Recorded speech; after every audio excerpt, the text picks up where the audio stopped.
नमस्कार। बेताल 25 की छठी कहानी के साथ मैं प्रतिभा। कहानी का शीर्षक है पत्नी किसकी। शर्त के मुताबिक बेताल राजा विक्रमादित्य के बोलते ही वापस पेड़ पर जाकर लटक जाता है। राजा उसके पीछे पीछे जाते हैं और कंधे पर लेकर लौट रहे हैं। बेताल राजा से कहता है, राजन, रास्ता लंबा है, मैं तुम्हें एक कहानी सुनाता हूँ, रास्ता भी कट जाएगा, लेकिन एक शर्त है। कहानी सुनाने के बाद मैं तुमसे एक प्रश्न पूछूंगा। यदि तुम बोले तो मैं उड़कर पेड़ पर चला जाऊंगा, और उत्तर जानते हुए भी तुमने उत्तर न दिया तो तुम्हारा सिर फट जाएगा। राजा चुप रहता है। बेताल कहानी सुनाना शुरू करता है। धर्मपुर नाम की एक नगरी थी। उसमें धर्मशील नाम का राजा राज करता था। उसके अंधक नाम का दीवान था। एक दिन दीवान ने कहा, महाराज, एक मंदिर बनवाकर देवी को बिठाकर पूजा की जाए तो बड़ा पुण्य मिलेगा। राजा ने ऐसा ही किया। एक दिन देवी ने प्रसन्न होकर उससे वर मांगने को कहा। राजा के कोई संतान नहीं थी, सो उसने देवी से संतान के लिए इच्छा जताई। देवी बोली, अच्छी बात है, तेरे बड़े प्रतापी संतान होगी। कुछ दिन बाद राजा के यहाँ एक लड़का हुआ। सारे नगर में बड़ी खुशी मनाई गई। एक दिन एक धोबी अपने मित्र के साथ उस नगर में आया। उसकी निगाह देवी के मंदिर पे पड़ी। उसने देवी को प्रणाम करने का इरादा किया।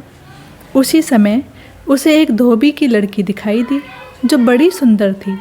उसे देखकर वह इतना पागल हो गया कि उसने मंदिर में जाकर देवी से प्रार्थना की। बिना सोचे समझे बोला, हे देवी, यह लड़की मुझे मिल जाए तो मैं तुझ पे अपना शीश चढ़ा दूंगा।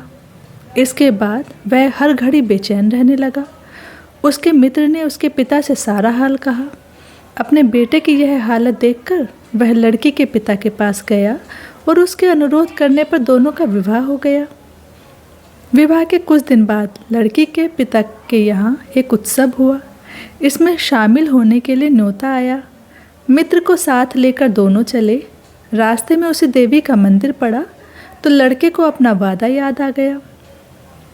उसने मित्र और स्त्री को थोड़ी देर रुकने को कहा और स्वयं जाकर देवी को प्रणाम करके इतने जोर से तलवार मारी कि उसका सिर धड़ से अलग हो गया। देर हो जाने पर जब उसका मित्र मंदिर के अंदर गया तो देखता क्या है कि उसके मित्र का सिर धड़ से अलग पड़ा है। उसने सोचा कि यह दुनिया बड़ी बुरी है। कोई यह तो समझेगा नहीं कि इसने अपने आप शीश चढ़ाया है। सब यही कहेंगे कि इसकी सुंदर स्त्री को हड़पने के लिए मैंने इसकी गर्दन काट दी। इससे कहीं अच्छा मर जाना है। यह सोच उसने तलवार लेकर अपनी गर्दन उड़ा दी। उधर बाहर खड़ी खड़ी स्त्री हैरान हो गई तो वह मंदिर के भीतर गई। देखकर चकित रह गई। सोचने लगी कि दुनिया कहेगी यह बुरी औरत होगी, इसलिए दोनों को मार आई। इस बदनामी से मर जाना अच्छा है।